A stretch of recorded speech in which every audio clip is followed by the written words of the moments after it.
Hello,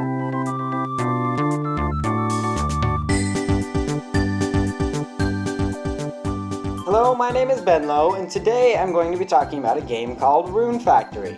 Rune Factory came out during the 10th anniversary of Harvest Moon, and it's basically Harvest Moon, but with action RPG mechanics added to it. So while you're out harvesting your turnips and going out with all the ladies, you can also fight some goblins, go through some dungeons, and even fight a couple bosses. It's quite interesting in that it's basically a mixture of two completely different game genres, but the real question is it a good game? Is it better than Harvest Moon? Is it a complete load of crap? Well, I guess we're just gonna have to find out.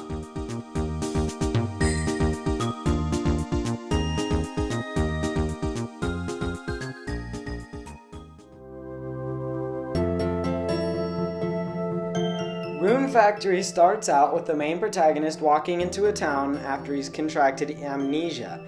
He ends up passing out due to heat exhaustion in front of a local girl named Mist's house. And Mist, being the very, very smart girl she is, thinks the best way to help someone with their heat exhaustion is to bring them a watering can and a hoe. One thing leads to another, and eventually she gives you a farm as well, and your farming adventures can begin. After a couple tutorials, in which you can see I did really well at,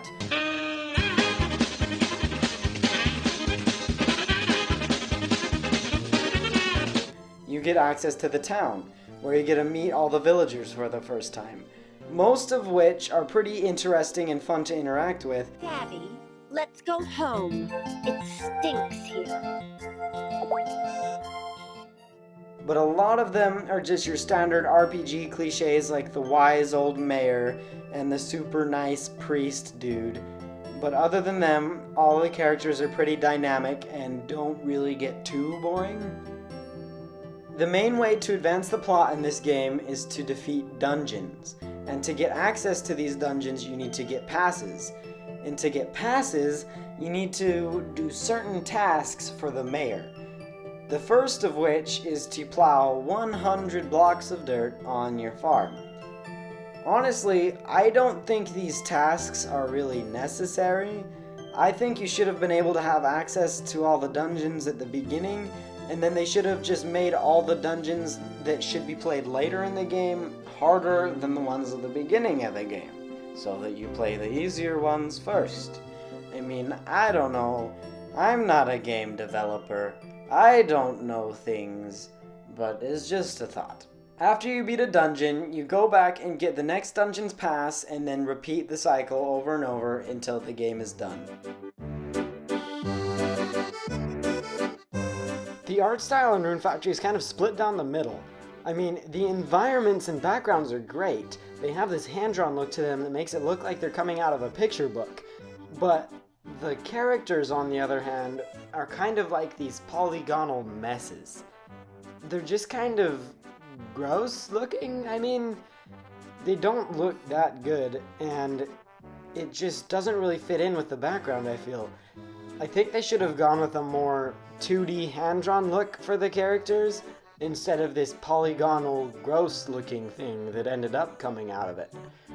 I mean, I can't even see the eyes most of the time. And when I do, I question whether they're eyes or not. The music, on the other hand, is great. It fits Rune Factory perfectly.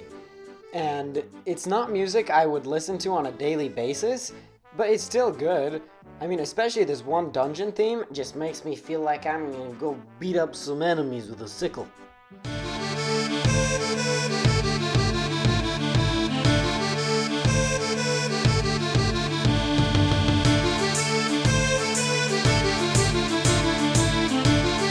This game is extremely varied.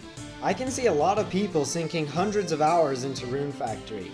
But once you really look at it, there's two big main parts of the gameplay in this game. The Harvest Moon side and the RPG side. So for the Harvest Moon side, it basically is just like any other Harvest Moon game, especially with the farming. The farming is just like how it is in Harvest Moon. Even taking care of livestock is just like how it is in Harvest Moon. Except for the fact that in this game, livestock comes in the form of monsters. and monsters you can tame in the dungeons. So that means you can tame any of the monsters you see in the dungeons.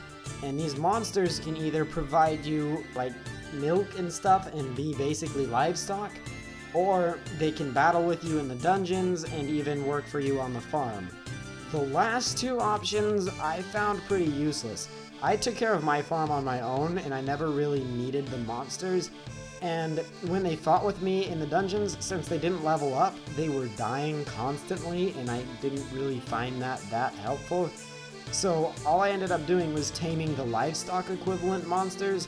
So I had like a cow monster and a chicken monster, and that way I could get milk and eggs and sell it for money. The combat system in this game is extremely simplistic. There are different weapon types which change up the speed and attack damage of your weapons, but other than that, there isn't much more to it. For the most part, you'll be pressing B to swing the weapon in front of you and do damage. The magic is basically the same way. Some go further and do less damage, and some are more close range and do more damage. There is an elemental system to it, but as far as I can tell, it doesn't really have that much of an effect. It's just there for looks. The simplicity isn't necessarily a bad thing. It does mean there isn't as much depth in the combat system, but it also means that it'll be really easy to come back to and really easy to catch on to. That's about it for the gameplay. There are a couple things I wish they would have changed about it, like having maybe a little more complex spell system or more varied weapon types, but for the most part it's got pretty solid gameplay and is really enjoyable to play.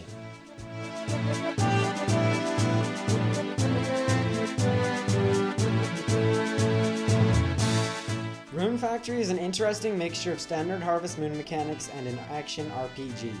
The gameplay is pretty simple and repetitive, but it's still fun, especially if you're a Harvest Moon fan. The presentation is pretty great, especially if you're talking about the environments or the music.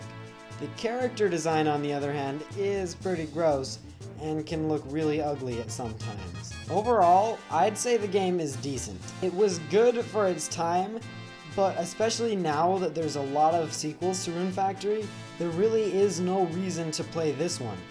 The best Rune Factory is definitely 4, which just came out on the 3DS about a year ago.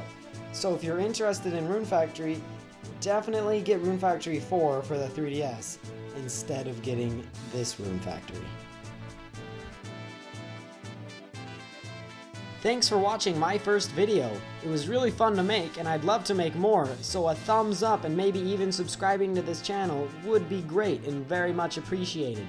But overall, thanks for watching and I'll see you next time. This has been Benlo, and farewell.